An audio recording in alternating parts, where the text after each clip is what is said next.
дар ин ҷо толори ягонагии халқи қазоқистон аст. Дар омади гап, сайёҳатҳо дар территорияи қазоқистон ки ба шиносоӣ бо маданияти халқҳои гуногун дахл доранд, талабгорони зиёд доранд.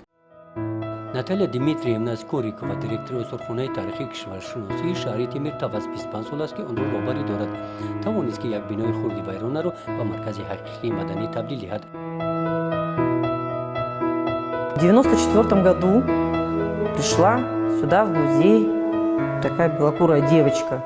соли 94 ба осорхона омадам. Як духтараки сафедчера бо 58 килограмм вазн ба муқовимати ҳайати кона бо духтараки сафедчера оғоз ёфт. Дар соли 1998 ҳамин коллективе ки имрӯз бо ман аст таъсис ёфт. бисёриҳо вақте ки ба осорхонаи мо меоянд, мепурсанд: инро аз куҷо гирифтед? Ана инаш чӣ қадар меистад?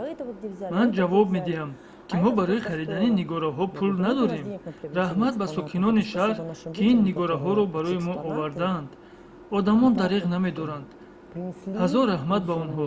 баръакси ҳол осорхонаи мо дигар инкишоф намеёфт. аз чунин заррачаҳои хурд чунин манзараҳо пайдо мешаванд. агар шумо таърихи аҷиби худро дошта бошед ё ба қаҳрамонҳои ин барнома кӯмак расондан хоҳед, пас ба суроғаи электронии мо alov@alov.kz нависед. ҳатман ишораи барои барномаи қаҳрамони моро гузоред.